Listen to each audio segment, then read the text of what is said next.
Bueno, siendo las 18:15, vamos a empezar este conversatorio que reúne a dos personalidades de los estudios de la historia en nuestra provincia.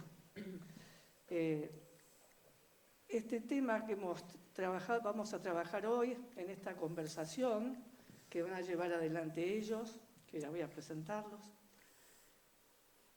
tiene la función de ayudarnos a todos a comprender mejor las tradiciones políticas que hay en nuestra provincia y cómo ellas se insertan en el debate público y en la discusión política de las instituciones hoy y de la democracia también. Es un día especial para los argentinos en el que realizamos esta actividad, porque lo que se ha puesto en discusión desde el gobierno, no solamente una cuestión fiscal relacionada con las universidades, sino también acá hay una discusión más profunda, que es una discusión de naturaleza ideológica sobre las ciencias sociales. Hay un cuestionamiento a la gratuidad de la enseñanza, hay un retroceso en los consensos del 94, de la reforma del 94, cuando se cuestiona la propia autonomía universitaria. Es decir, acá hay un problema más grave que el problema financiero. El problema financiero es un elemento del problema, pero no es el más importante, sino las razones de ser por las cuales se pretende modificar a la universidad. Marcela Ternavasio, cuyo currículum breve a su pedido nos indica que estamos frente a una investigadora importante que ustedes ya conocen, y el turco Rogelio son parte de la generación de profesores de historia que produjeron la recuperación para la ciencia de la historia en la universidad.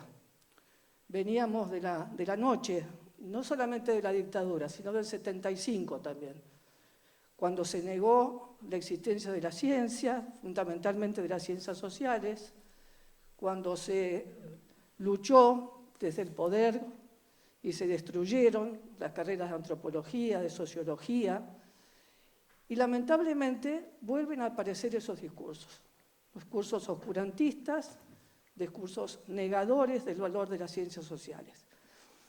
Y como la política no es solo manifestación, y la política democrática no es solo espectáculo, nosotros resolvimos, desde este grupo cosmopolita de Santa Fe, mantener la actividad, porque nos parece que la discusión, la conversación democrática, implica también hacer estas reuniones donde se demuestra la importancia de las ciencias sociales para la comprensión de los problemas políticos, institucionales y de la democracia en la Argentina.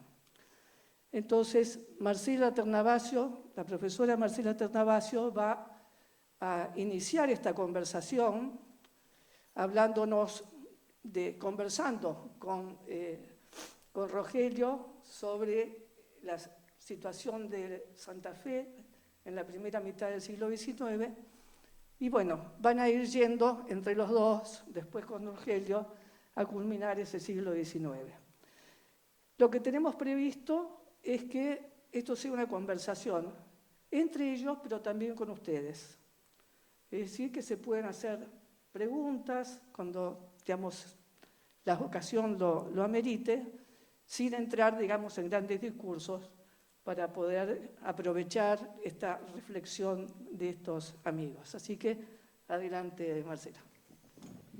Bueno, muchas gracias, Lilita. Muchas gracias, Rogelio. Es un honor y un placer compartir esta conversación. Gracias a ustedes por estar aquí en este día tan especial.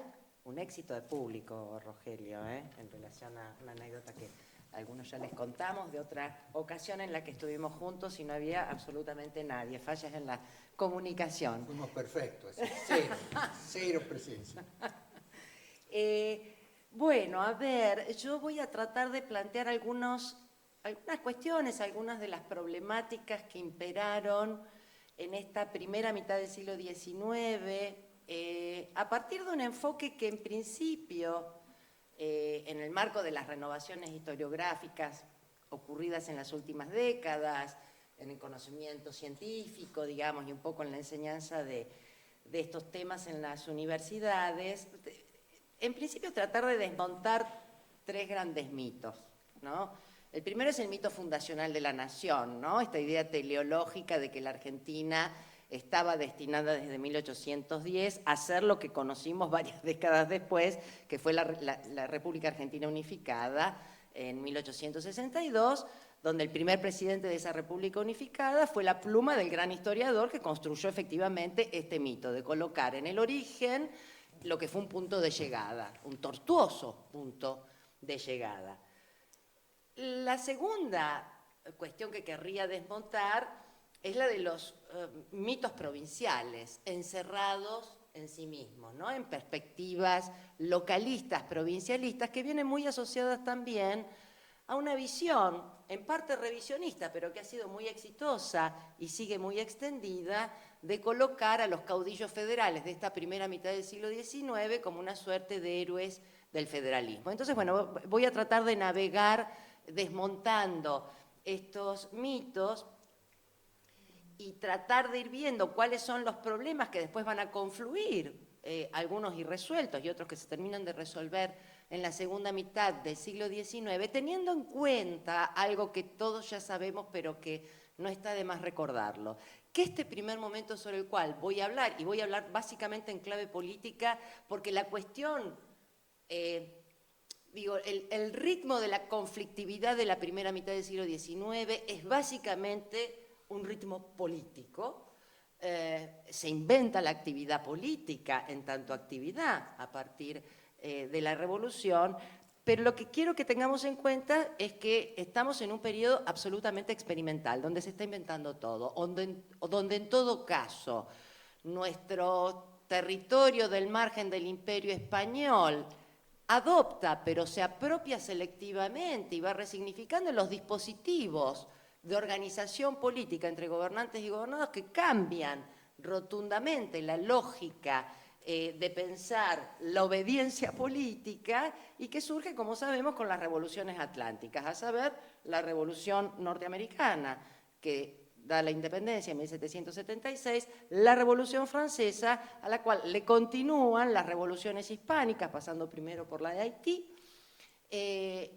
o ibérica, si se quiere, para incluir también la independencia del Brasil en 1822. En ese contexto, ¿no?, de la tormenta del mundo revolucionado, bueno, se inventan los nuevos dispositivos de organización política, básicamente dos, como sabemos: la representación política de base electoral, la ficción, ¿no?, legitimadora del poder, que viene a reemplazar la anterior ficción legitimadora del derecho divino de los reyes. Bueno, ahora la creencia en que la soberanía reside en el pueblo, ¿no?, es un ente tan abstracto como Dios, si se quiere, había que vehiculizarla, tramitarla a través de un mecanismo técnico, que son los sistemas electorales. Este es un primer gran invento, ¿no?, que aparece ya en la Revolución Norteamericana.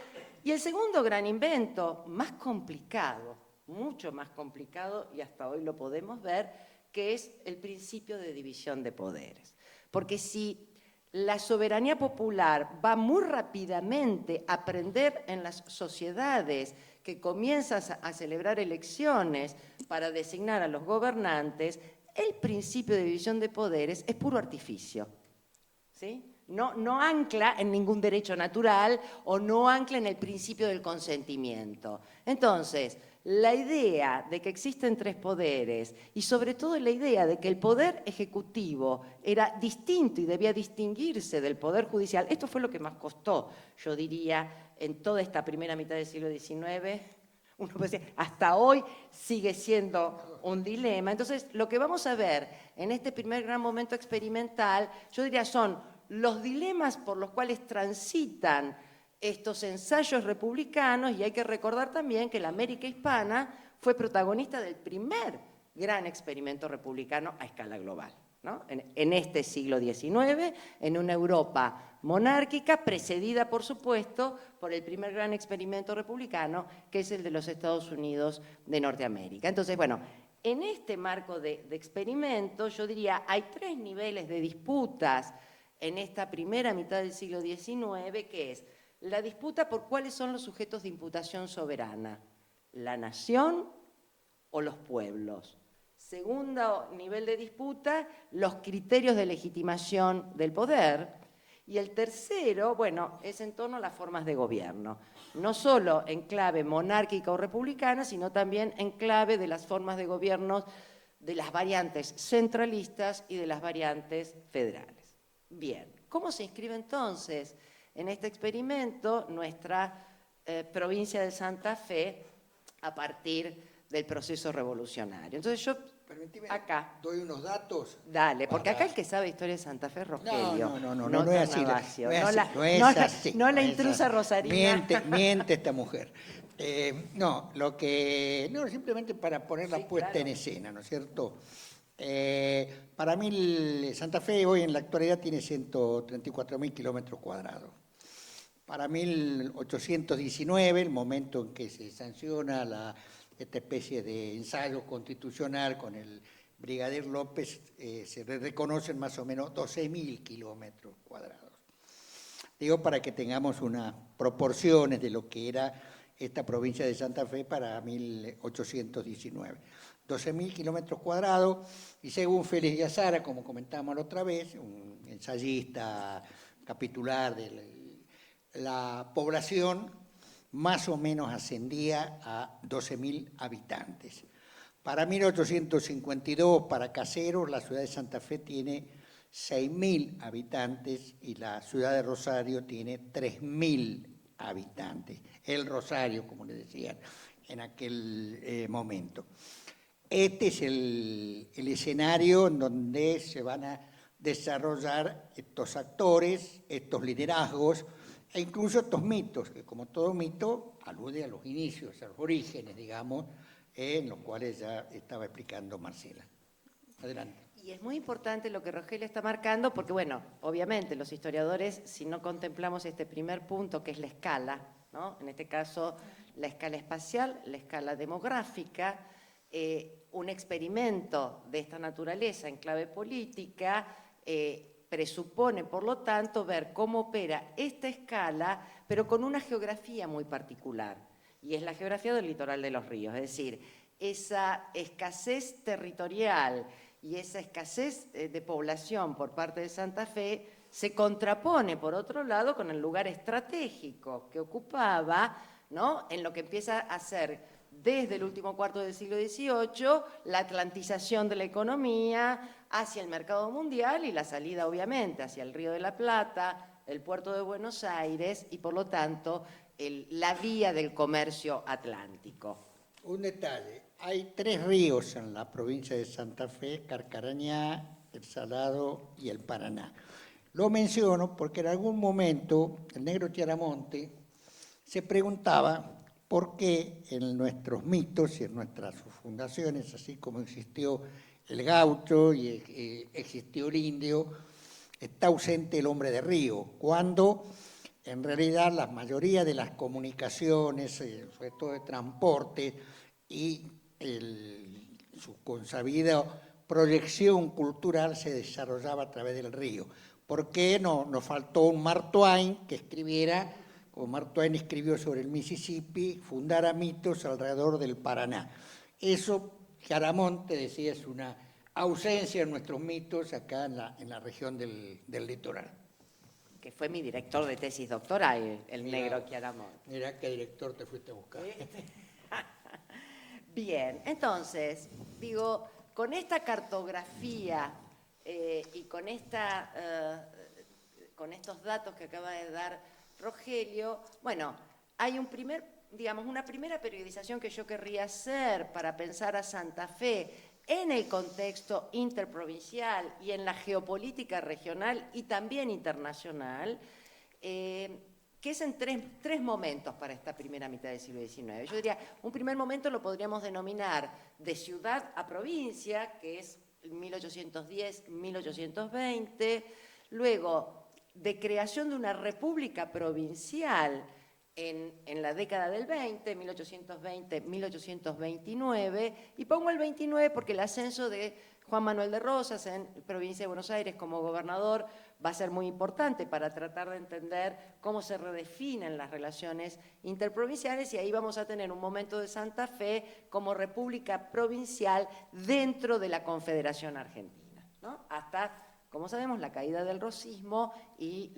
el proceso de constitucionalización en 1853.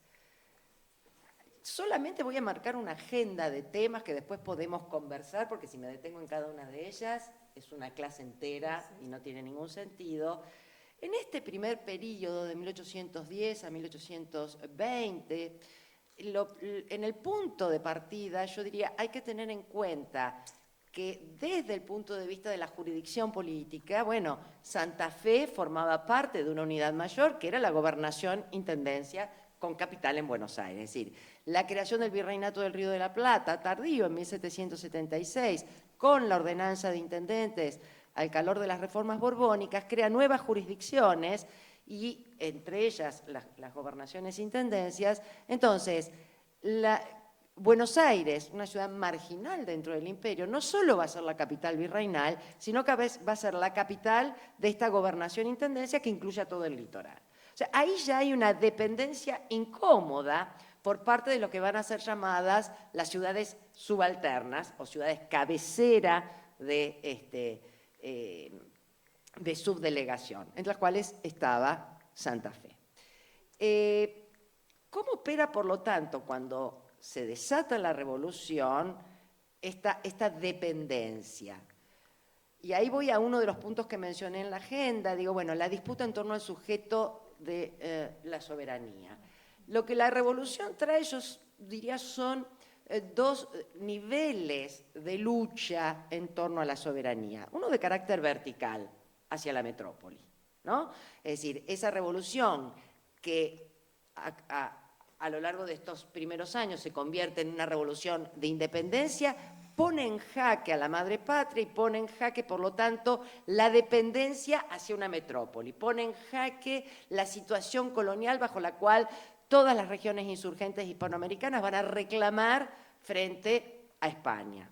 Pero hay un nivel de disputa por la soberanía de carácter horizontal, y es que en el marco de la crisis de la monarquía, las distintas ciudades con cabildo, básicamente, en principio, y después eran también los pueblos, que eran aquellos que no tenían cabildo o villas, van a reclamar por su dependencia respecto de las jurisdicciones inmediatamente superiores. En este caso, Santa Fe frente a Buenos Aires. Entonces, esta disputa horizontal, que va a dar lugar a distintas formas o variantes del federalismo, yo diría, es la más cruenta y es la que en el Río de la Plata va a dar lugar a las guerras civiles en un espacio, por otro lado, que tiene la gran excepcionalidad respecto de otros, de no haber tenido un partido realista y de no haber sido nunca reconquistado por España. Es el Río de la Plata y Buenos Aires, no así Salta, pero digo, el gobierno con sede en Buenos Aires de carácter revolucionario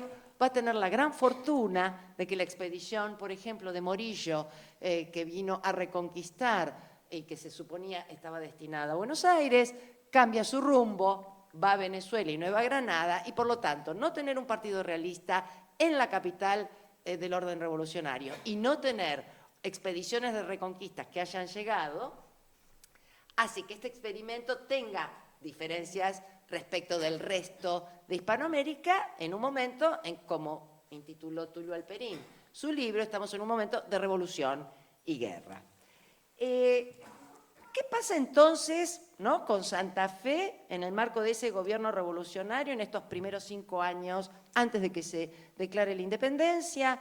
5 años donde hay diversas formas de gobierno en Buenos Aires, ¿no?, en la sede, desde la primera junta, Junta Grande, primero, segundo triunvirato, Congreso Constituyente fallido de 1813 a 1815. Bueno, en ese contexto uno podría decir, Santa Fe participa, digamos, de esta tendencia de resguardo de cierta autonomía, pero con un gran equilibrio respecto al orden revolucionario y con una élite y una dirigencia por el momento bastante unificada, ¿no? Y va buscando esos equilibrios frente a una Buenos Aires que indudablemente no va a estar dispuesta a ceder tan fácilmente estos niveles de autonomía que reclamaban las ciudades, entre otras cosas porque los gobiernos de Buenos Aires van a quedar en manos de las tendencias, aunque facciosas y peleándose entre sí,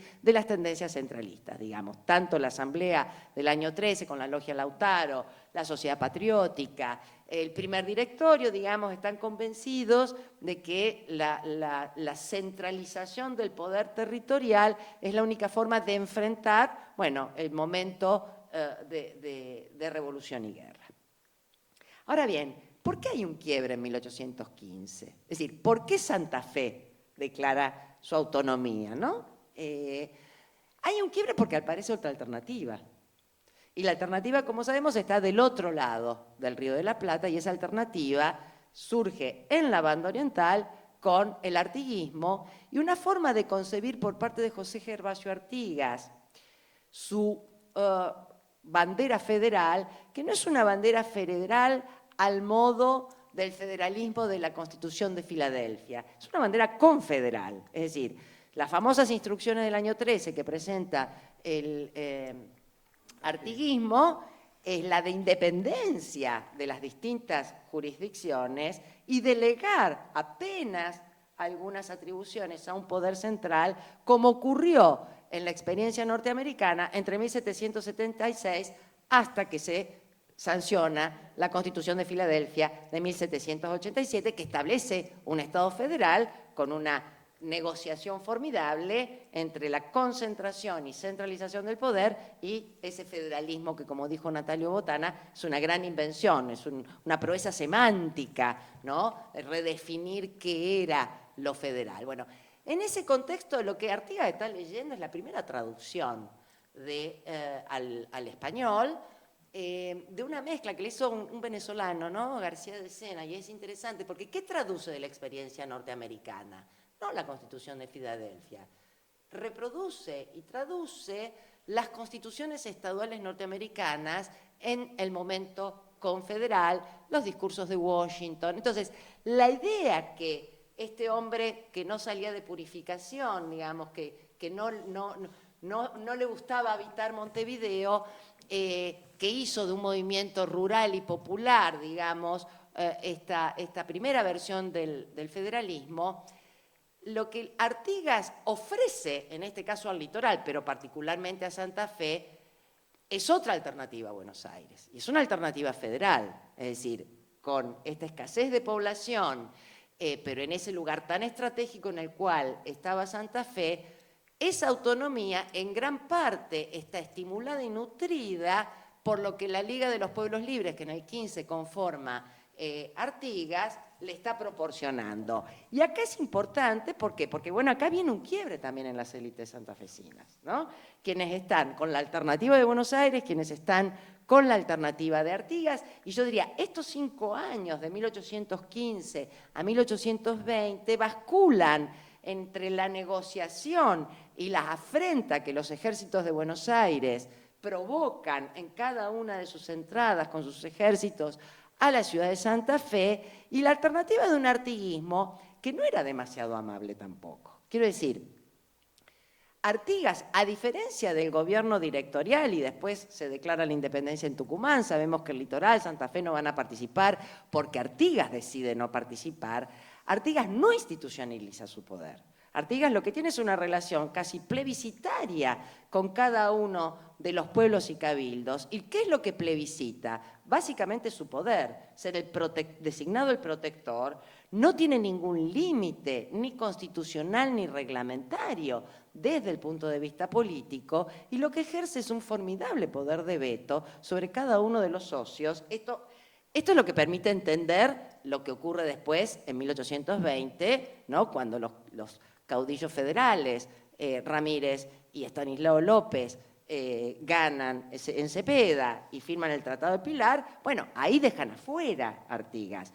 Un Artigas ya muy debilitado en su propia base de poder, por lo que ya conocemos también, que es la ocupación por parte del Imperio Portugués, cuya corte está desde 1808 en Río de Janeiro, que avanzan sobre lo que ellos consideraban sus fronteras naturales, que son las fronteras de la banda oriental del Uruguay, y el cenit del poder de Artigas va a ser 1815 y ya en 1816 comienza el avance y Artigas juega su liderazgo, un tipo de liderazgo que es al todo o nada. No negocia con Pueyrredón, no negocia, digamos, absolutamente nada ni con sus propios generales y oficiales y por lo tanto va perdiendo su propio poder territorial hasta que, como sabemos, lo pierde definitivamente en 1820 y vive sus últimos 30 años recluido y maltratado por el doctor Rodríguez de Francia en Paraguay. Ese es el contexto en el cual se da la autonomía santafesina. Pero es, insisto, una autonomía en donde lo que se quiere es crear un repertorio de autogobierno, y acá hay un punto muy importante. ¿Qué le permite esa autonomía? Bueno, por primera vez, designar a su propio gobernador y que no sea designado desde Buenos Aires. Pero hay también una clara percepción que entre estos dos centros de poder, con mucha concentración, tanto en el director supremo en Buenos Aires como en la banda oriental, en el caso de Artigas, bueno, ¿cómo sobrevivir Santa Fe en ese contexto con estos engranajes políticos de los cuales sí o sí tiene que depender? O la Liga de los Pueblos Libres o formar parte de las Provincias Unidas del Río de la Plata. Por lo cual, la victoria en 1820, ¿no?, de las dos provincias del litoral que avanzan, Entre Ríos y Santa Fe, y finalmente desploman el poder central ya muy frágil, ya muy débil, en un contexto geopolítico muy particular, que es, para decirlo rápidamente, en 1820, ya en 1819 lo que se atisba es una enorme expedición de reconquista española que va a llegar a Buenos Aires, la desobediencia de San Martín, que es llamado para la defensa, sí, el mito fundacional, la gran desobediencia de San Martín, que ha dicho que no porque no quiere las guerras fratricidas. En realidad San Martín está diciendo que no porque no va a comandar la guerra frente a 20.000 soldados que están llegando a España, porque quiere sostener su cambio de estrategia hacia el Pacífico. Claro, podemos hoy celebrar la desobediencia de San Martín porque fracasó la expedición gracias a la Revolución Liberal en España, al pronunciamiento de Rafael de Riego, que era uno de los comandantes de esa empresa de reconquista, y va a quedar abortada esa empresa de reconquista. Suelo decir, nunca le hicimos un monumento a Rafael de Riego que nos salvó de no, en su movimiento liberal nos salvó de que llegaran esos 20.000 soldados. Agregaría además que se recuperó la banda oriental en 1800. Es decir, cuando los españoles, que si llegaban acá al Río de la Plata, nosotros no teníamos ni para empezar la resistencia, porque venían 20.000 hombres, se calculaba, y nosotros con mucho esfuerzo habíamos logrado juntar 5.000 soldados en la cordillera. ¿Qué me pasó ahora? El tema de la llegada de que España pierda la cabeza de Montevideo, porque ha sido recuperada por las autoridades del Río de la Plata, es uno de los factores que desvían a la flota hacia, digamos, lo que nos aguardaba a nosotros lo tuvieron que soportar los venezolanos y los colombianos. Exacto, es decir, nos salvamos de Morillo en 1815, que es a lo que está haciendo referencia Rogelio, y nos salvamos en 1820 de una nueva expedición. Y lo que tenemos, por lo tanto, es una situación geopolítica muy complicada, es decir, la banda oriental está ocupada por Portugal. El frente atlántico está desguarnecido. San Martín continúa su campaña de Chile hacia Perú. Bueno, en ese contexto, tanto Ramírez como López sobre todo, ya, ¿no? Gobernador, ahora después voy a ir al reglamento a decir unas palabras sobre el reglamento de 1819, una cosa es ser oposición al gobierno de turno, como bien saben todos los que están aquí, y otra cosa es ser triunfante. Y cuando se vieron con el triunfo encima y la exigencia de Artigas, ya perdido el territorio oriental en manos de Portugal, que era que López y Ramírez le declararan la guerra a Portugal, dijo, por supuesto que no, si no estamos en condiciones de librar ese frente. En ese contexto en que se desploma, por lo tanto, la Liga de los Pueblos Libres y se desploma el poder central en Buenos Aires, tenemos la creación de repúblicas provinciales. 13 repúblicas provinciales que comienzan a dictarse sus propias leyes, reglamentos, tienen sus propios fiscos, tienen sus propias milicias locales.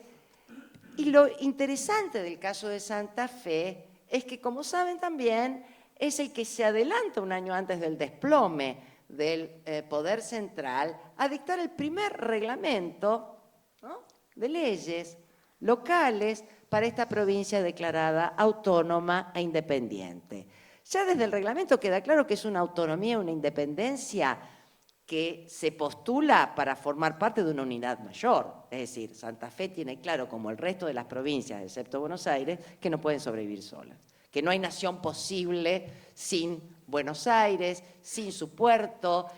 Para dar otras cifras, Buenos Aires, aun cuando su territorio era mucho más pequeño, porque recién para 1820 su territorio dominado por el gobierno llegaba hasta el río Salado, ¿no? Vendrá después, a partir de 1820, la expansión ganadera y la expansión de la frontera, muy gradualmente en estos años 20 y en los que le van a seguir, pero en ese marco, bueno, Buenos Aires para 1820 ya tiene casi 60.000 habitantes la ciudad y 80.000 habitantes la campaña. Estamos hablando de una escala muy distinta y por lo tanto hay una altísima conciencia en estas repúblicas provinciales independientes que levantan la bandera del federalismo. Bueno, rápidamente también descubren que la victoria frente al directorio y de hacer caer el poder central, bueno, rápidamente esa victoria se puede convertir en una gran derrota si no logran una unidad conveniente. Pero voy a esto de la unidad.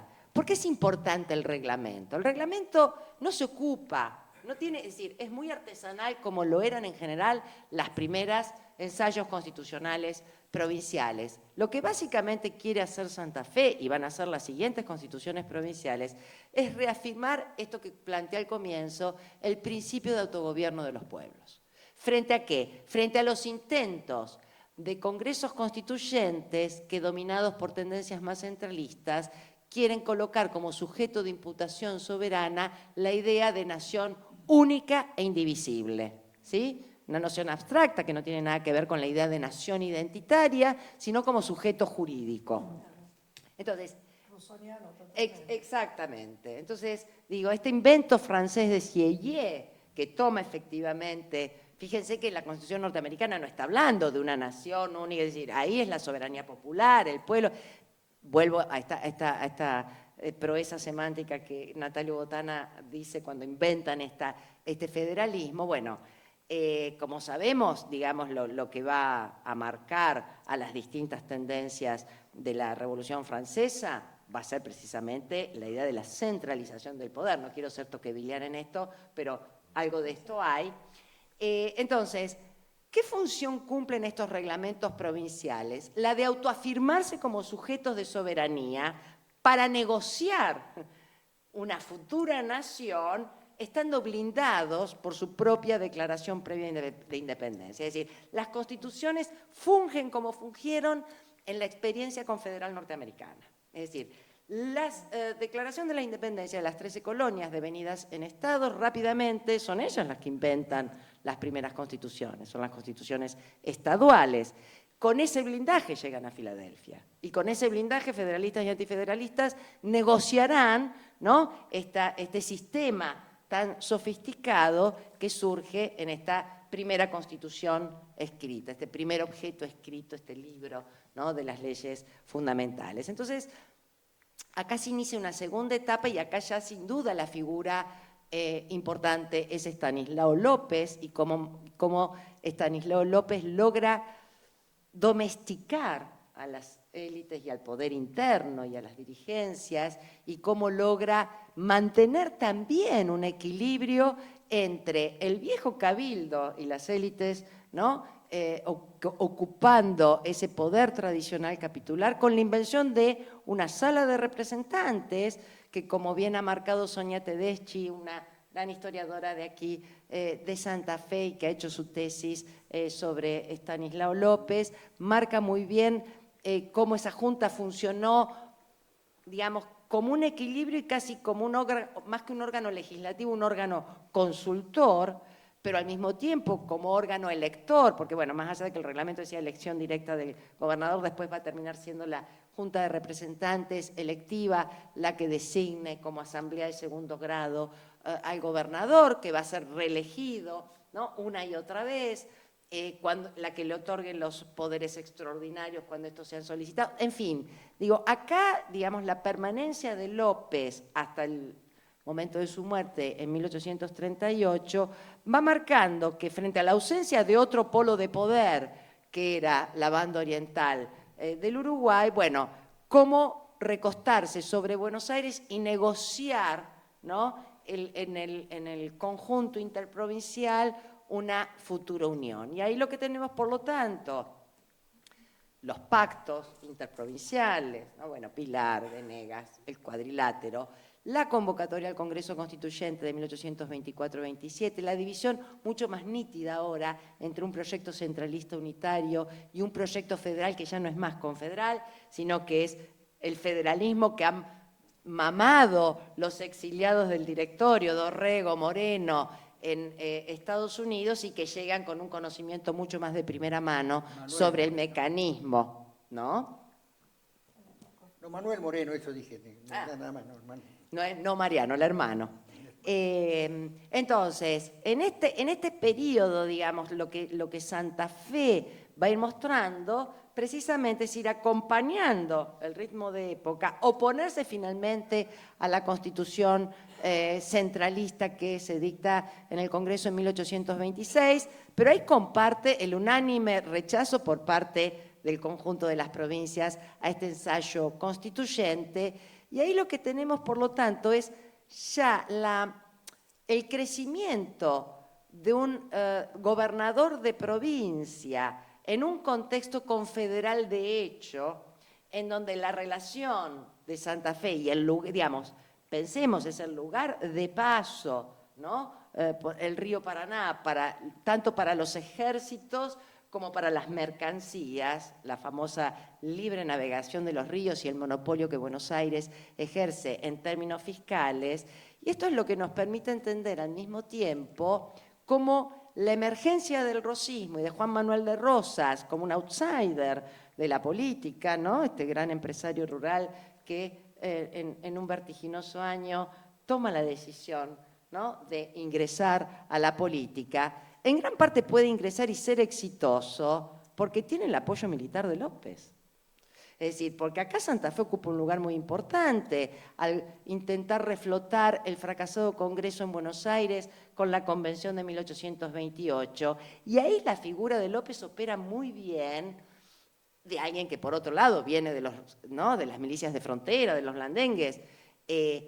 Rosas no era un militar, Rosas no tenía capital político propio, y lo que le permite en gran parte vencer a Lavalle en Puente de Márquez son las milicias del brigadier López. Entonces ahí, digamos, hay un vínculo que se va estrechando, que ya venía desde 1820, con las 25.000 cabezas de ganado que Rosas, digamos, pacta entregarle a Santa Fe como parte de la pacificación.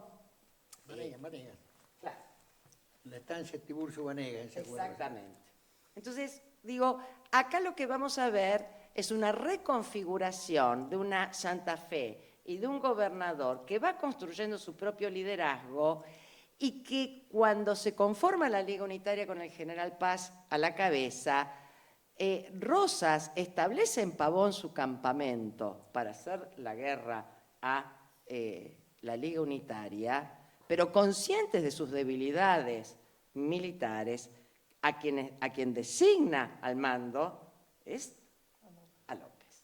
Digo, y el prestigio militar, como bien sabemos, en las décadas postrevolucionarias era la principal credencial política. ¿Sí? Sí, yo señalaría que, bueno, ampliando y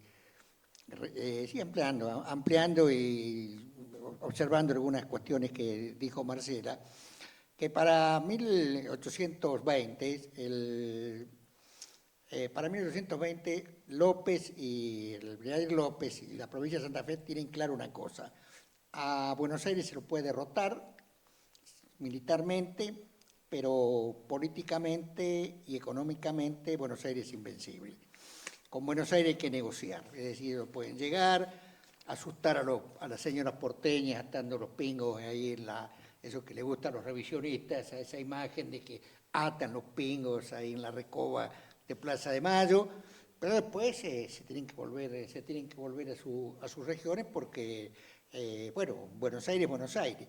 Y si bien en Buenos Aires la derrotada en la crisis de 1820, en Cepeda, y se ocupa la ciudad de Buenos Aires, cuando se disipa toda esa polvareda, lo que queda claro, y se plantea, entramos al año 1821, 1822, que la provincia y la ciudad más fuertes son las de Buenos Aires, las que tienen más, porque incluso las provincias del litoral, empezando por Santa Fe y Entre Ríos, sus praderas ganaderas han sido asoladas por las guerras civiles, por los malones, y por lo tanto son ganadores, pero están absolutamente empobrecidas. Ahí lo que hay que destacar es, me parece que López empieza a tener claro, desde su liderazgo litoral, que esto también es un punto, sobre todo porque los gobernadores andan diciendo cada rato el interior contra Buenos Aires, en la calificación histórica de la región como actor político, nosotros habitualmente hablamos el poder de Buenos Aires, el litoral y el interior, que son tres actores regionales políticos diferentes. En el caso que nos ocupa, ese liderazgo del litoral, durante 20 años, hasta 1838, lo va a mantener el brigadier López, que va a una sabiduría que a su momento, al momento de Pavón, también va a tener Urquiza, porque Caseros también es otra conquista del litoral contra la ciudad de Buenos Aires. Y allí, en estas condiciones, también Urquiza llega a la conclusión que le puedo ganar en Cepeda, si quiero le puedo ganar en Pavón, le puedo ganar a la figurita, le puedo ganar a las bolitas, pero después hay que volverse allá y yo tengo que financiar los 14 ranchos y no me alcanza la plata para esto y hay que arreglar con Buenos Aires, que esta es la famosa traición de Urquiza, que van a decir los revisionistas, la traición de Urquiza a la causa federal. Entonces, la proeza, entre comillas, de López es haber mantenido durante 20 años un liderazgo de equilibrio entre las presiones del interior, las demandas del litoral por la navegación de los ríos y la negociación inevitable con Buenos Aires con acercamientos y diferencias. Cuestión que se le va a hacer más compleja cuando aparezca un líder fuerte, una personalidad política fuerte, como era la de Juan Manuel de Rosas, a partir de 1829, 1830, y bueno, la película se termina porque en 1838 López muere y bueno, que se certifica esta hipótesis que cuando llega Rosas desaparecen los caudillos con vuelo propio. De una manera o de otra empiezan a desaparecer los caudillos con vuelo propio porque la personalidad política, regional, económica y fundamentalmente de liderazgo de Rosas es invencible, digamos, en este sentido, y esto lo obliga, bueno, necesariamente, después de 1838, muerto López,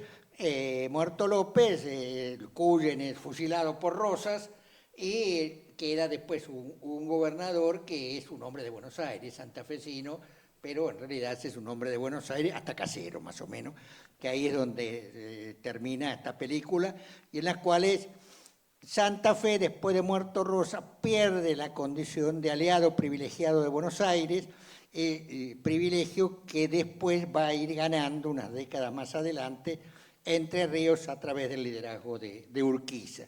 La alianza fuerte, digamos, de constitución del futuro Estado Nacional tendrá en principio un acuerdo más fuerte con una provincia como la de Entre Ríos, con Urquiza como líder y como y Santa Fe perderá preeminencia hasta recuperarla nuevamente en 1870 con la muerte de Urquiza, la invasión de Buenos Aires o del Estado Nacional a la provincia de Entre Ríos, y allí empieza a adquirir gravitación una vez más a través del clan de los Iriondo, por decir así, la provincia de Santa Fe como aliada privilegiada de Buenos Aires, por lo menos hasta 1900.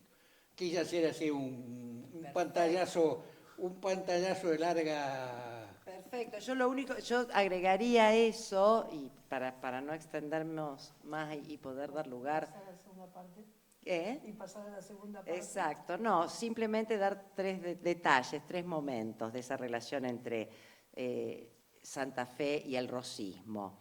Digamos, Rosas finalmente es un outsider, pero a diferencia de otros outsiders, supo aprender rápidamente política.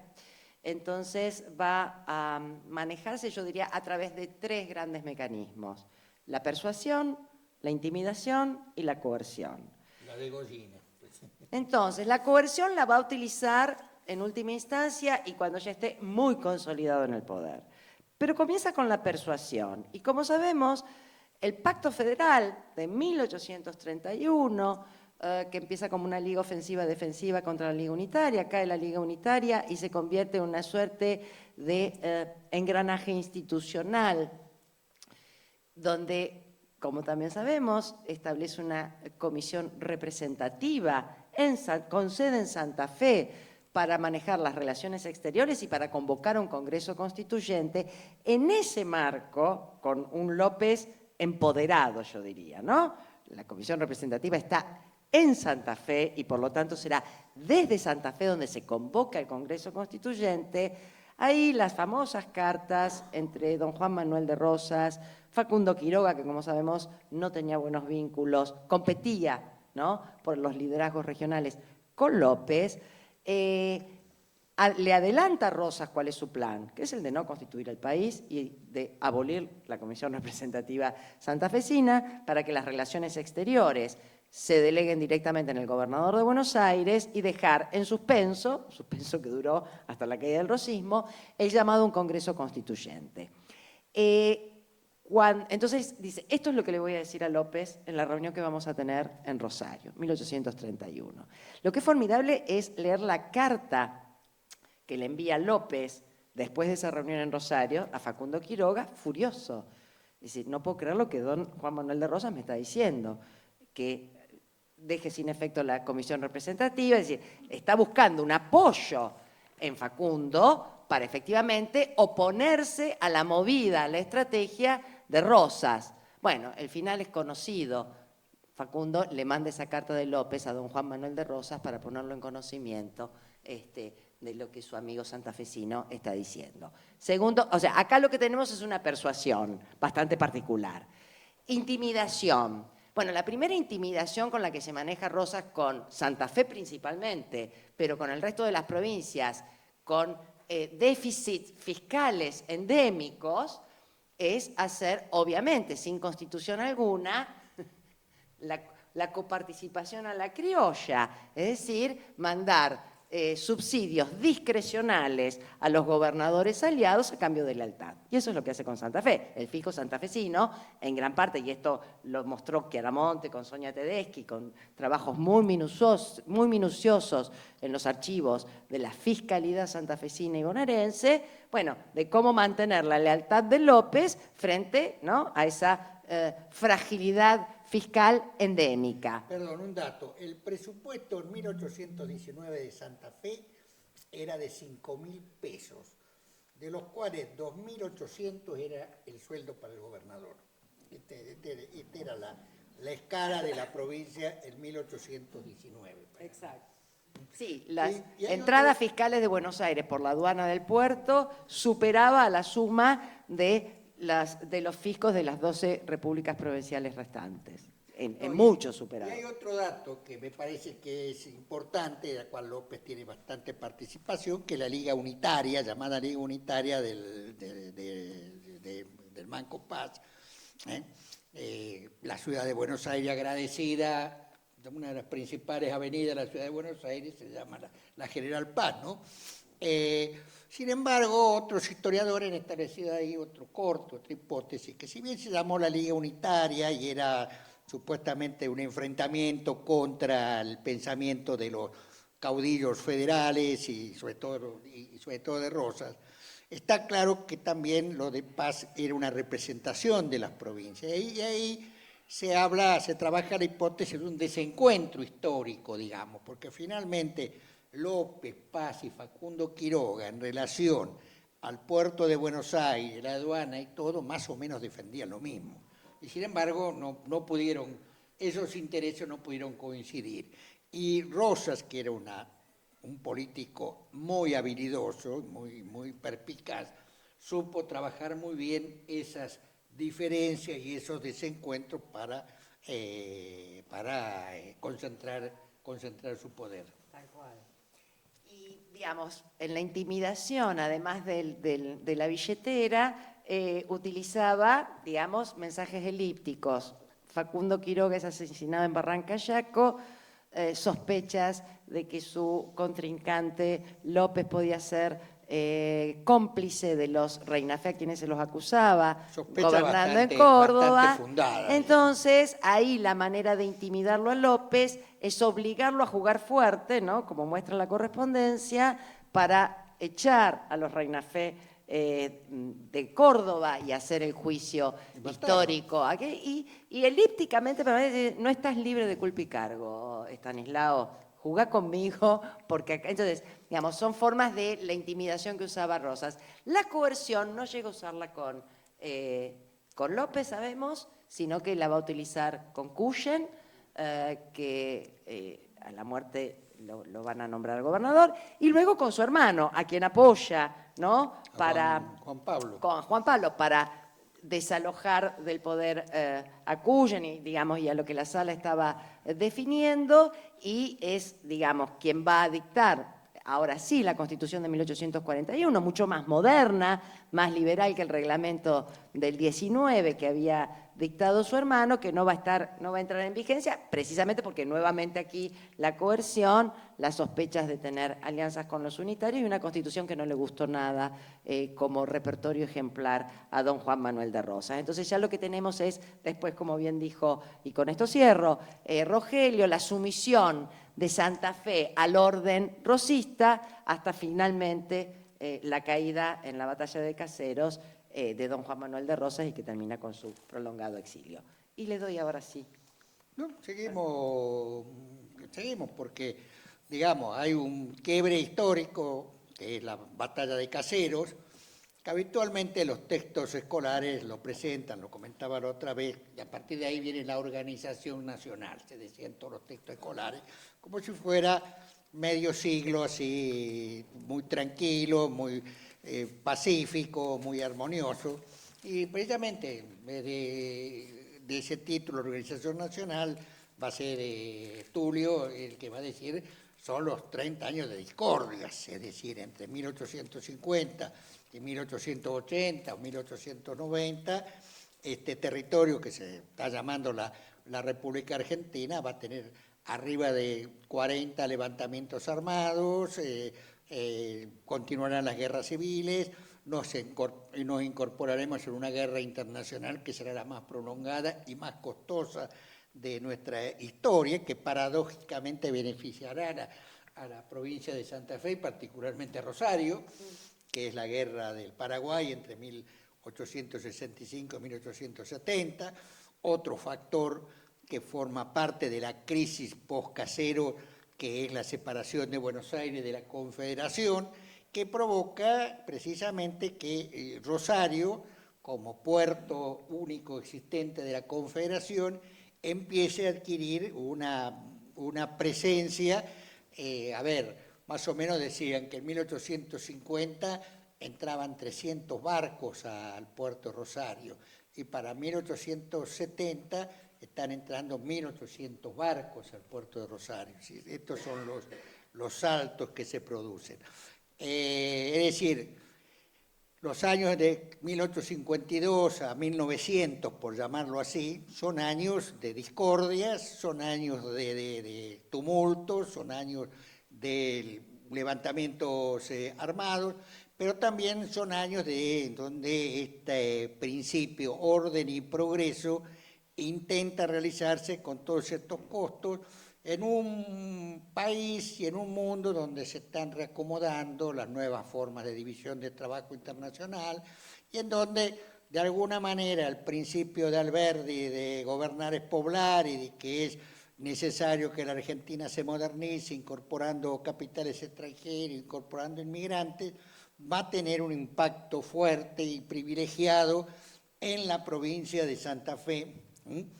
Porque, bueno, la gran polémica es que así como yo he insistido, hemos insistido sobre los aciertos o desaciertos políticos del Santa Fe entre 1820 y 1850, pero sobre todo la pobreza, o sea, la ciudad de Santa Fe al momento de la Constitución de 1852 tiene 6.000 habitantes.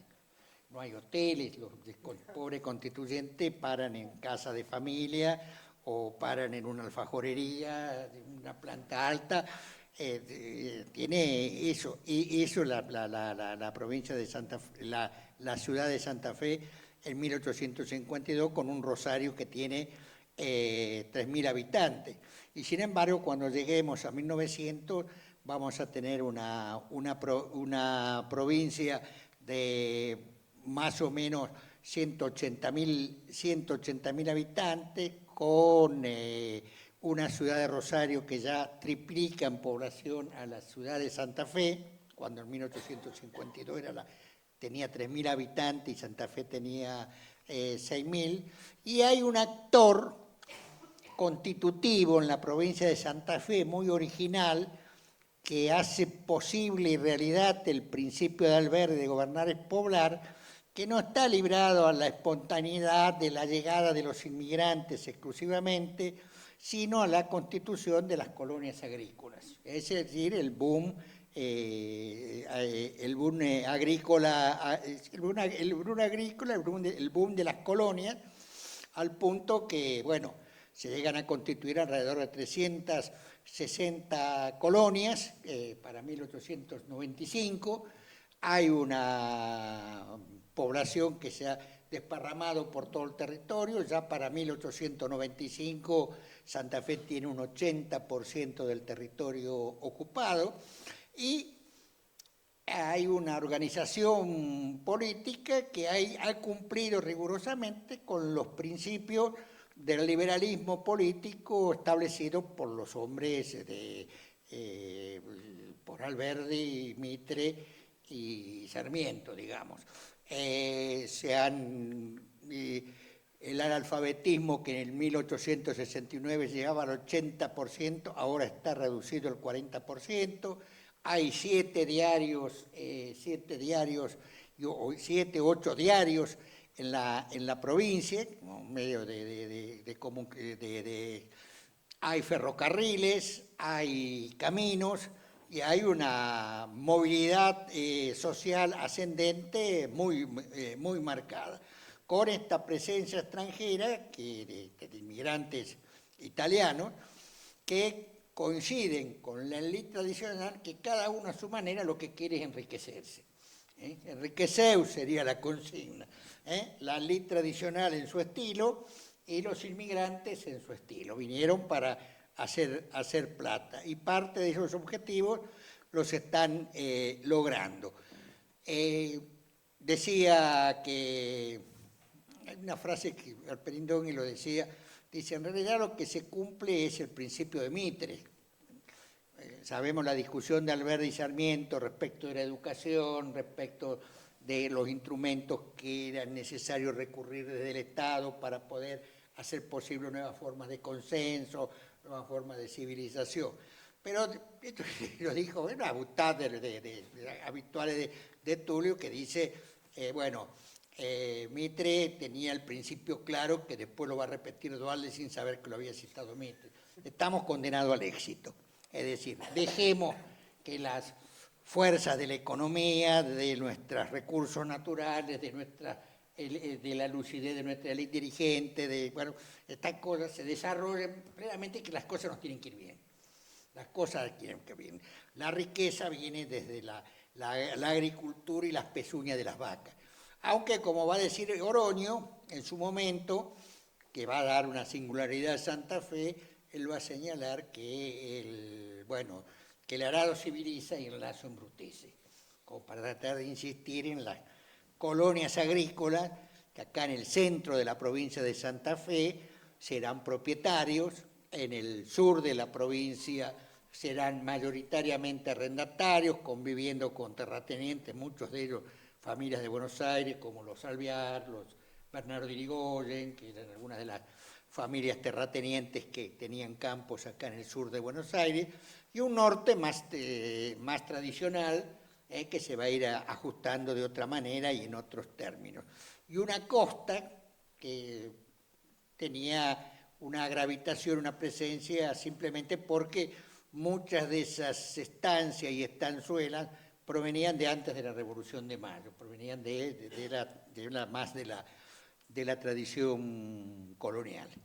Entonces, lo que quiero decir es que este proceso abierto en Caseros, y que culmina, nosotros ponemos 1895 porque el segundo censo nacional de 1895, donde pues, nos permite hacer una evaluación, da cuenta del formidable proceso de modernización económica, social y política, formidable y singular proceso que no está presente en otras provincias, o está presente en menor intensidad, tanto en Córdoba como en la provincia de Buenos Aires o en la provincia de Entre Ríos, que es el fenómeno de las colonias, digamos, de las colonias agrícolas, con los problemas del caso.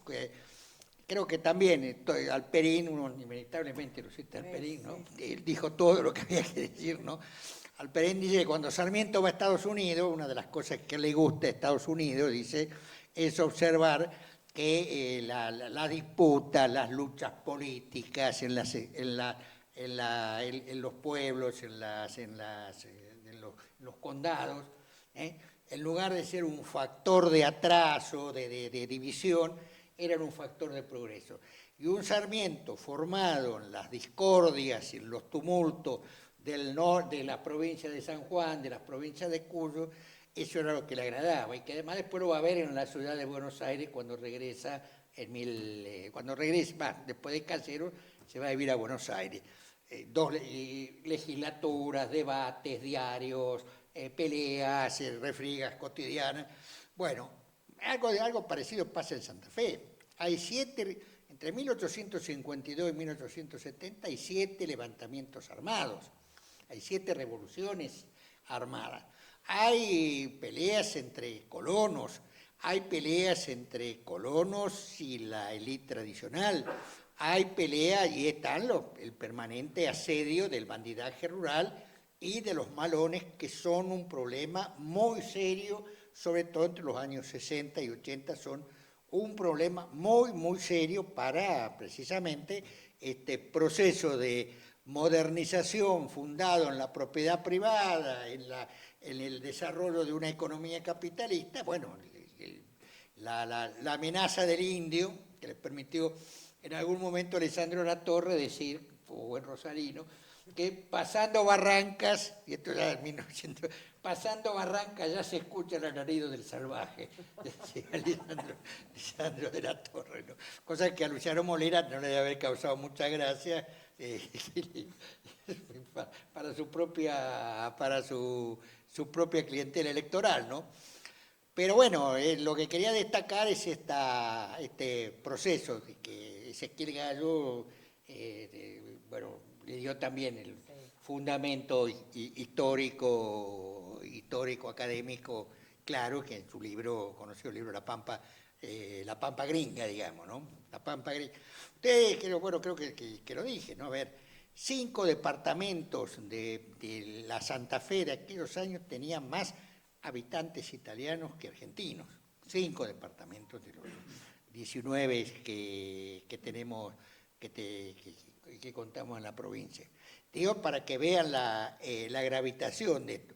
Y todo esto va acompañado también con procesos de modernización cultural interesantes, las sociedades de amigos del arte, que se desarrollan en cada uno de los pueblos y ciudades de los departamentos que estamos mencionando, y la práctica de la democracia comunal, digamos, ¿no? Porque una reivindicación tradicional de los inmigrantes, ya desde la colonia de Esperanza en 1856 en adelante, es el derecho al voto, derecho al voto para elegir las autoridades locales, derecho al voto para elegir las autoridades locales y el tema de los impuestos. También, no muy diferente a lo que plantean ahora, ¿no? El tema de los impuestos. Estos siguen siendo los reclamos. Y las soluciones, lo que así me interesa destacar, es que la provincia que se constituye de 1852 en adelante es muy, muy diferente a lo que el legado que habíamos recibido de los tiempos de López. Digamos, la Santa Fe que nosotros conocemos hoy en la actualidad es heredera de esta apertura abierta en 1852 y es heredera de esta tradición liberal, laica, con todas las matices y variedades. Los Cullen, Rosa no solo fusila a Domingo Cullen, ay, esta chica Vieri, qué cosa seria, siempre fue lo mismo.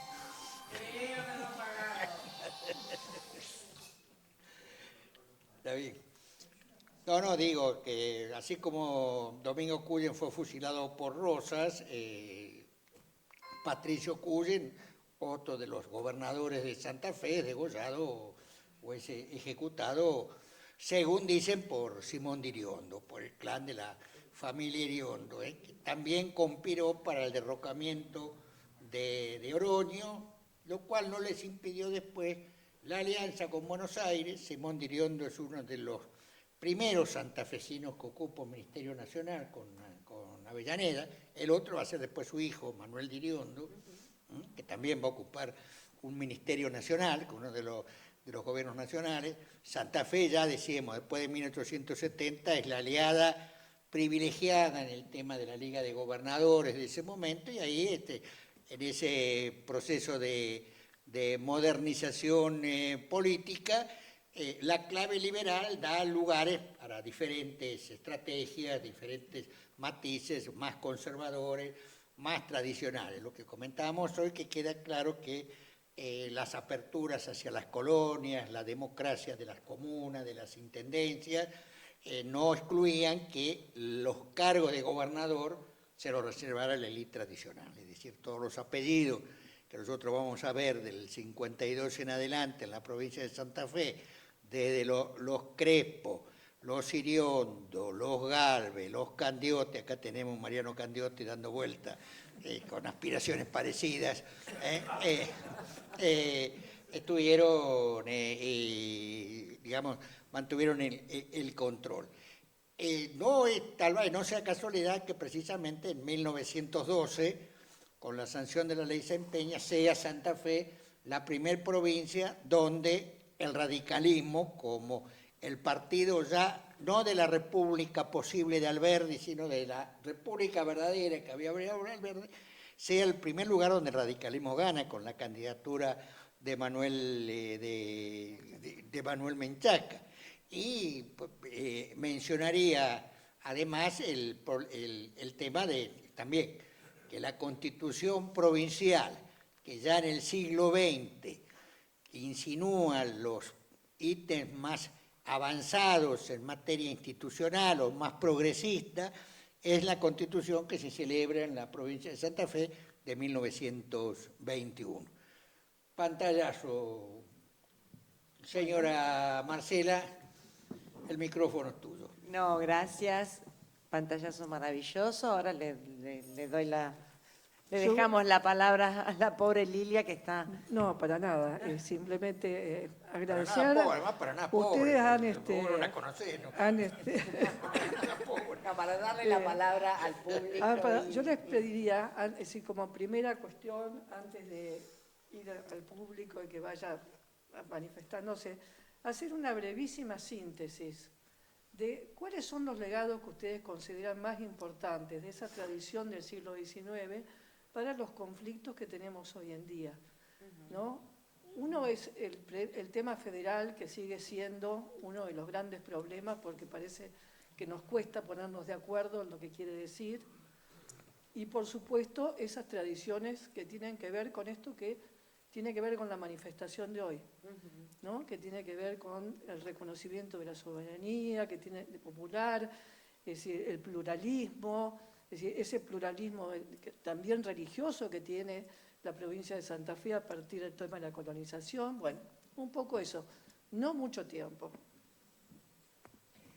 Yo diría que lo que fue marcando el siglo XIX fueron 3 grandes consensos, con sus variantes a lo largo del siglo. El primero es un consenso nacional, y en ese consenso la clara conciencia de que no se puede vivir, no se puede armar una nación sin Buenos Aires. Entonces, bueno, ¿cómo negociar con Buenos Aires? Un consenso federal. El federalismo se impone en los hechos, ¿no? Y creo que en esto Santa Fe, como las provincias del litoral, han tenido un papel fundamental. El federalismo se impone en los hechos, aún contra el propio Rosas, cuya estrategia había sido desprovincializar los mandos del ejército. Se lo da Uribe para reprimir a los... Es decir, la desconfianza que le tenía a los gobernadores hasta que finalmente tiene que caer en la vieja estrategia de provincializar ese mando dentro del riñón federal y es la profecía autocumplida, ¿no? Se lo tiene que dar a Urquiza y así le fue. Entonces, el federalismo se impone en los hechos. Y diría, un consenso liberal. En gran parte hay un consenso liberal, ¿no? Proyectado a nivel nacional y desde el litoral, que comienza con una gran demanda de el principio básico, que es la libre navegación de los ríos, el libre comercio. Es decir, acá el monopolio lo ejerce Buenos Aires como cuerpo territorial. Y luego lo que vos vas marcando, ¿no? Bueno, esa sociedad pluriétnica con esa inmigración masiva y la tolerancia religiosa no es un principio menor. Y dentro de ese consenso liberal, que cabe recordar, lo que terminó conformando la República Argentina es un consenso liberal, como dijo Tulio Alperín, nuevamente citado, es porque no tiene un contrincante conservador. No lo tuvo en todo el siglo XIX, a diferencia del resto de Hispanoamérica. Eso hace que el liberalismo argentino sea mucho más poroso a absorber otras tradiciones, desde las más radicales a las más conservadoras. En el marco de ese consenso liberal, esto que vos marcabas, Lili, con esto cierro, es interesante ver esa tradición municipalista. Donde les recuerdo a todos, digo, los municipios argentinos surgen ex nihilo después de la Constitución Nacional, porque otra excepcionalidad argentina es que es el único lugar donde se van a abolir los cabildos en los años 20, bueno, Santa Fe será 32, pero lo va a vaciar de atribuciones el brigadier López, y no van a ser sustituidos por regímenes municipales modernos. Por lo cual, esas repúblicas provinciales que reclamaban federalismo para constituir la nación fueron absolutamente centralistas en el dominio de sus propios territorios. Dominaban desde la ciudad capital, con una junta de representantes, un poder ejecutivo y sin regímenes municipales. Entonces, esa estructura, con los jueces de paz y los jueces pedáneos, es la que después de los 50, mientras se van construyendo gradualmente las primeras leyes orgánicas municipales, en las colonias los jueces de paz son los que van a ejercer efectivamente el gobierno. Y diría, esa estructura municipal que tiene Santa Fe de reconocimiento de pueblos, ciudades, comunas, es la que lo hizo tan distinta a lo que sabemos fue el régimen municipal que hoy padece Buenos Aires, donde sus intendencias son provincias enteras. Entonces, esa distorsión del federalismo y esa distorsión de un municipalismo en la provincia más densamente poblada, bueno, en gran parte contrasta desde el siglo XIX con esta organización política local, ¿no? Sí, dijo todo acá Marcela. Quería enfatizar en todo caso que el proceso postcasero es un proceso donde, citándolo otra vez al maestro, es un proceso de discordias, pero también de singulares construcciones de consenso. Queda muy, cuando hablamos del consenso liberal, quedó claro siempre para la élite, incluso para los líderes locales de la provincia, que ese consenso liberal incluía la libertad del mercado y un rol de dirección y de orientación del Estado. Claro, no. Sí, claro. El rol del Estado era, tenía una importancia, tenía su importancia, no sé si es decisiva, pero no se les ocurría imaginar una organización política, institucional, social, sin esta relación del poder municipal, el poder político provincial y el Estado como tal, el papel del Estado, ¿no? En ese aspecto me parece que es importante puntualizar las características y modalidades de ese liberalismo. Y si bien los gobernadores pertenecieron a la élite, se distinguieron en la mayoría de los casos, tanto en su variante autonomista como más conservadora, que eran las siglas de aquella época, se distinguían fundamentalmente por mantener hacia la comuna intendencia una actitud de diálogo con concesiones que a veces se endurecían o no, pero había una permanente negociación. Por eso, bueno, cuando no es casualidad que en este clima, que la Revolución Radical de 1893 tiene un centro importante, diría decisivo, entre Rosario, Santa Fe y las colonias, con levantamientos armados, marchas de colonos armados hacia la ciudad de Santa Fe.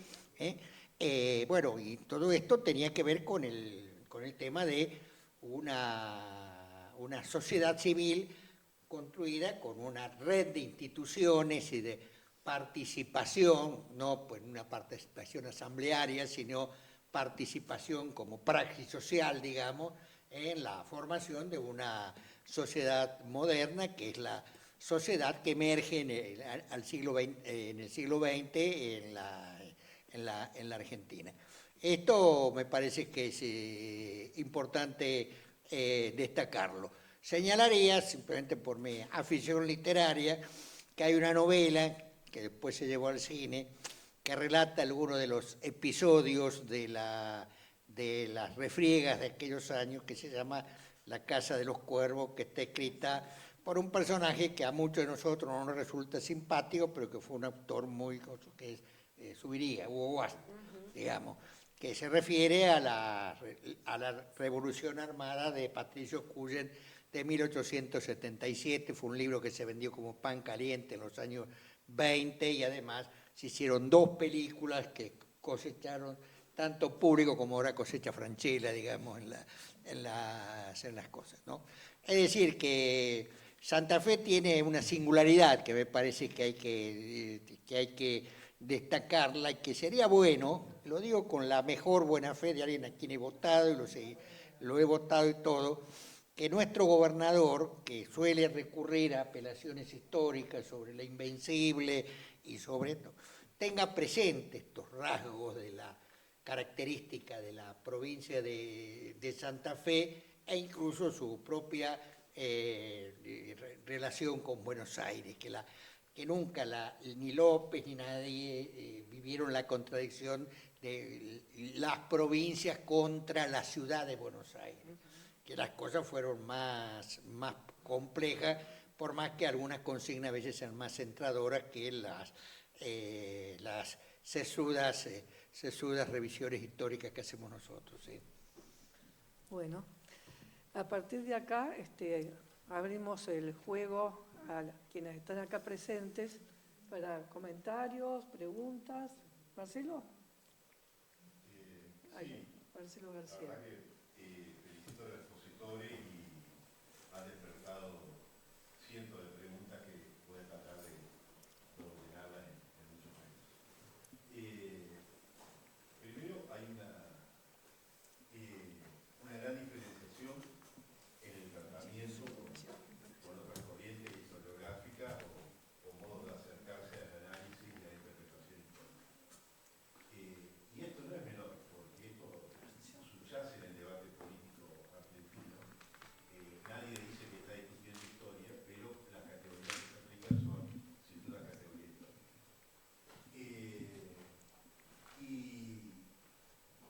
Y esta visión también tiene que ver con la actualidad, porque la creación de mitos refiere a sociedades que no se mueven, a sociedades que no tienen conflictos, que no tienen contradicciones, que no hay lucha por el poder, que son siempre las mismas, y no son las mismas sociedades que vivían 7.000 personas o que eran una villa como Villa de Rosario, a las grandes ciudades que son ahora. Es decir, parece contradictorio, pero son interpretaciones históricas ahistóricas, ¿no? Entonces, y sin embargo, esas visiones ahistóricas son las que han formado un piso de sentido común en donde la mayoría de la gente en la Argentina, de distintos partidos políticos, no solamente de uno, interpreta la historia e interpreta la política. Entonces, me parece que ver desde otro ángulo es interesante. Y la otra es el desarrollo, que nos deja de maravillarnos a todos, de determinadas nociones que fueron creadas no hace mucho tiempo, hace 200 o 300 años en algunos casos, y que han ido evolucionando y que en América han tenido un terreno muy fértil de reconfiguración, no de absorción y de copia, sino de reconfiguración de esa idea.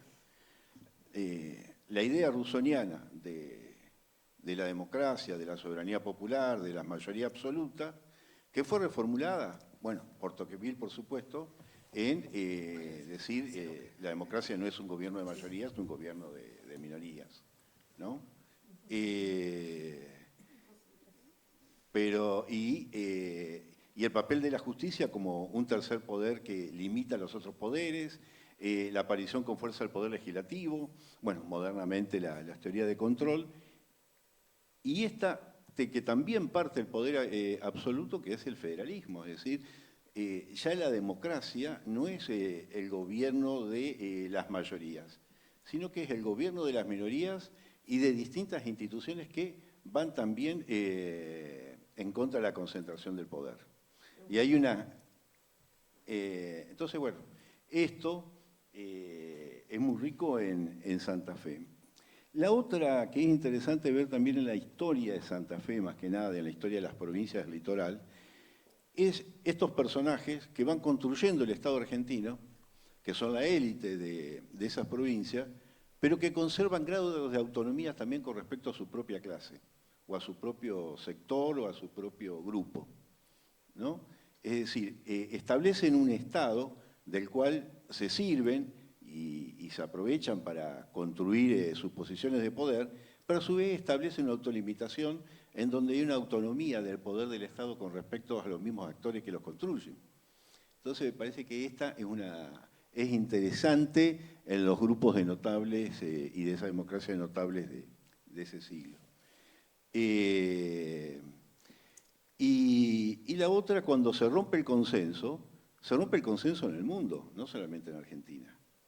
Se rompe el consenso liberal democrático por el fascismo, por el nazismo, cuando fracasa la República de Weimar y demás. Es decir, lo que ocurre acá también tiene que ver con lo otro. Y lo otro es cómo opera no solamente este posicionamiento que parece de guerras, o de lucha, mejor dicho, más que de guerra, de élites contra élites.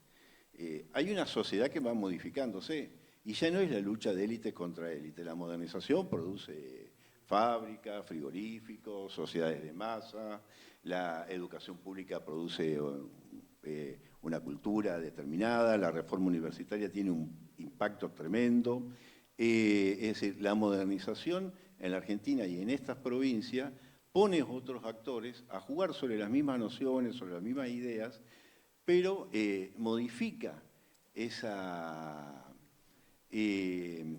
lucha que incluso a veces era hasta sórdida y de cortesanos, donde a través de cartas Rosas intervenía, pero también intervenían los liberales en las intrigas que armaban en las provincias del poder unitario. Digo, entonces, los conceptos de nación, de soberanía, de democracia, de federalismo, de modernización, que van siendo reconfigurados por los distintos actores, y la riqueza, y no deja asombrarnos la capacidad que tienen los actores de la política argentina, notablemente en el siglo XVIII y en el siglo XIX y también en el XX, para que estas nociones vayan modificándose. Por eso cuando hablamos de democracia o cuando hablamos de federalismo, no estamos hablando todos de lo mismo. Y es necesario poder puntualizar o poder ver cuáles son los alcances o la extensión y la profundidad de estos conceptos, porque si no entramos en una gran confusión donde todos hablamos de todo y decimos a todos. Pero bueno, digo, operar esta reconfiguración. Y por otro, Alaní, solamente que tuvimos que esperar a José Saer que hable de la isla, con su preocupación inicial. ¿Que hable de quién? De la isla. De la isla. No, estaba Diego Orley. No había escritores Sobre el litoral. No, hay Sobre el otro. Mississippi. Antes de Saer, que lo honra, la Saer, pobre turco, le quedó la Saer. Antes de Saer está Diego Orley, Libertad de Mitrópolos, que han hecho cosas muy buenas literariamente. Les quería mencionar una simple anécdota que es típica, muy representativa de esa época. El gobernador Servando Bayo, que es un gobernador de los años 70, está ahí entre el ciclo de los Iriondos, tienen un conflicto con el Banco de Londres y Río de la Plata. Un conflicto en el cual va a intervenir un tipo que después va a ser el presidente de los argentinos en 1905, Quintana, como representante del Banco de Londres, donde amenaza al gobernador de la provincia de Santa Fe con que si no se resuelven los temas de deudas, la flota británica va a bombardear la ciudad y cosas. Que en ese momento interviene un hombre que era un canciller, un tipo, me parece que vale la pena destacarlo, fue casi el forjador del Acuerdo de San Nicolás, un político conservador pero muy lúcido, de pocas palabras, que se llamó Bernardo de Irigoyen, y capaz que los radicales tendrían que tenerlo presente en su comité además, porque fue bastante radical en su momento, donde le ordena a Quintana como argentino que se retire de la sala porque tiene la desvergüenza en su condición de argentino de amenazar la nación argentina con una potencia extranjera. Tanto Servando Bayo, el gobernador, y Bernardo de Irigoyen como canciller allí, y la representación británica a cargo de Manuel Quintana, que después va a ser el presidente en 1905, que va a terminar el mandato, creo que Quintana termina mejor dicho, el corta lo sucede a Quintana, se murió, eso es un dato también interesante, se murió. Pero bueno, porque me parece que es una anécdota muy representativa también, porque esto está planteado en la propia élite, en el seno de la propia élite. Hay un gobernador, un canciller conservador, unos principales propietarios rurales, criadores de ovejas del sur de la provincia de Santa Fe, y al mismo tiempo un argentino que es representante de los intereses británicos, que nada más y nada menos, así como si fuera Eskenazi, así nos amenaza con bombardear la ciudad de Santa Fe para cobrar una deuda.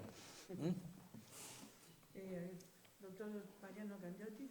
Ahí está Mariano Candiotti, vos preguntabas si había un Mariano Candiotti. Hay un Mariano Candiotti, Bueno, acá lo tenemos. Buenas tardes. Yo tengo a mi colega y amiga Maga Candiotti de acá de Santa Fe. Claro, también. Maga, sí, claro. Aquí están, estos son. Bueno, dos cuestiones. En primer lugar, quiero como el resto de la gente, felicitarlos a ambos, han sido extraordinarios el desarrollo histórico que han hecho. Simplemente voy a tomar, más allá de todo lo que se ha dicho, quisiese solamente observar algo de los liberales del siglo XIX y la importancia que tienen hoy en un debate actual. Para mí, uno de los estadistas no reconocidos es Nicasio Oroño, es no reconocido. Comienza como delegado político de Urquiza, trabajó para Urquiza en Paraná. Perdón, el bulevar más importante de Rosario. De Rosario, no, pero hablo a nivel estadista, es un gobernante que ha tenido una proyección realmente de un estadista. Si uno analiza la obra legislativa de Nicasio Oroño, uno advierte que tiene 3 hitos en educación, en institucionalidad, y para mí ha sido el que sentó en la República Argentina las bases, juntamente con otras corrientes de pensamiento, ya lo veo venir al profesor Alanís, de la laicidad. Hoy, hace muy poco tiempo, es decir, la anécdota de la pareja de esperancinos que se casaron y demás, no la voy a hacer, sino lo voy a traer al día de hoy. Hace muy pocos días en Santa Fe se aprobó la nueva Constitución Provincial. Uno de los temas fue la neutralidad o no religiosa de la Carta Magna Santafesina.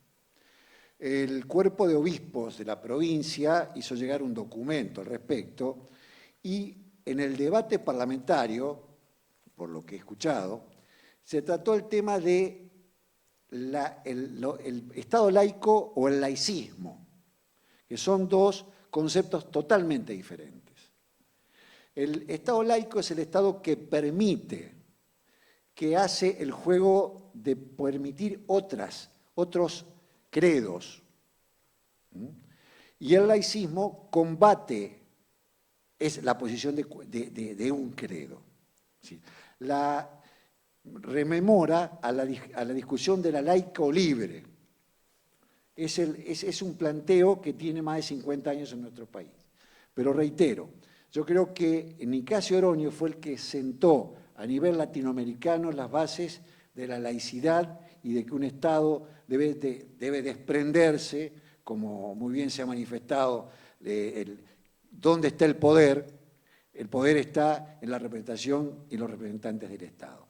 Y en ese sentido me parece que Nicasio Oroño al día de hoy, y lo menciono porque un poco la idea era tratar de traer hasta la fecha las tradiciones políticas. Y me parece que Nicasio Oroño, en ese sentido, ha sido un digno representante de una corriente política que en nuestro país tuvo realmente muy buenos representantes, como fue el liberalismo en el siglo XIX. Esto quería acotar a Rogelio y decirle que Bernardo Irigoyen, como yo sé que usted lo sostiene siempre, junto con Aristóbulo del Valle, han sido 2 oradores importantísimos en la historia del radicalismo. Usted, normalmente yo lo escucho, usted esto lo menciona en sus programas y en sus clases, ¿no? Quería simplemente manifestar eso. Muchas gracias. ¿Alguna otra pregunta, comentario? Quería destacar de Nicasio Oroño, ya que estamos... ¿Tenemos tiempo? Quería destacar de Nicasio Oroño la diversidad del consenso liberal de esa época. Hay una carta de Sarmiento que le responde a Elizalde, que dijo que en su casa quinta ha puesto una laguna, y Sarmiento le dice, a esa laguna póngale varios cocodrilos, así después ahí lo tiramos a Oroño, le dice Sarmiento. Bueno, está claro que esto marca que, digamos, son 2 liberales, y que bueno, que de todas maneras del lado religioso, Nicasio Oroño fue comulgado de la Iglesia, él y 3 generaciones sucesivas. ¿Cuánto? Por eso, 3, es decir, los tataranietos de Oroño estaban expulsados de la Iglesia por las cosas que había hecho el nono, o que había intentado hacer el nono en otra época, ¿no?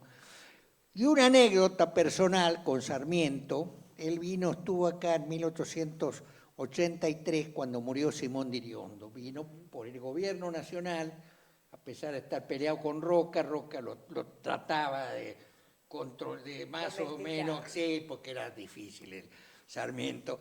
Bueno, y viene en representación del gobierno nacional a las ceremonias fúnebres. Y llega acá en 1883 y va a estar unas cosas, tiene que mandar un mensaje desde una oficina del correo. Y allí hay un jovencito de 15 años que lo ve llegar a Sarmiento, parece que lo conoce o no, destacaba la sordera, estaba con un coso así, porque ya hábleme fuerte porque no escucho. Esta historia a mí me la contó José Luis Vítor, el viejo Vítor. Dice, yo a ese jovencito de 15 años lo conocí cuando tenía 75 años, allá por los años 60, 70. Dice que fue un tipo que estuvo con Sarmiento y además lo abrazó, esto, aquello. Y yo decía, ¿cómo es la historia argentina, no? Porque yo, Rogelio Alanís, he estado muchas veces con José Luis Vítor y le he dado la mano, y este hombre le ha dado la mano también a otra persona que abrazó a Sarmiento, que nació en 1811, en el origen de nuestra cosa, ¿no? Este proceso de que nuestra historia es una historia breve en términos históricos. Y yo lo miraba a Víctor y decía, vos pensás que le diste la mano a un tipo que le dio la mano a Sarmiento. Bueno, yo un último comentario en relación con la reforma constitucional de Santa Fe, que destaco que, contrariamente a lo que pasó con nuestra convención, cuando se hizo la reforma constitucional en Salta, se introdujo la educación religiosa. Me parece que es una muestra, digamos, de una cultura totalmente distinta y que tiene que ver con esas tradiciones liberales del siglo XIX, ¿no? Así que, bueno, agradecerle a Marcela y a Rogelio. Bueno, hemos pasado profundamente agradecida a un ustedes gran y a esta momento. hermosa invitación y de estar aquí en Santa Fe.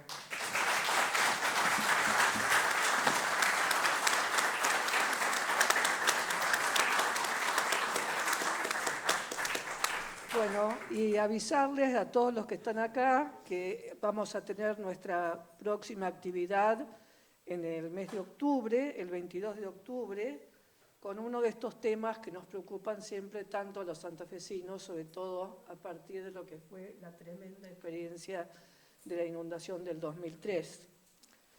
La pregunta va a ser, ¿estamos preparados para enfrentar situaciones de tormentas e inundaciones extraordinarias? La actividad está programada para el 22, vuelvo a repetir, está a cargo de Carlos Paoli, que está por acá, Felipe Franco, y será moderada por Mayo Schreider. Así que quedan todos invitados para esa fecha. Y muchas gracias por la presencia de todos.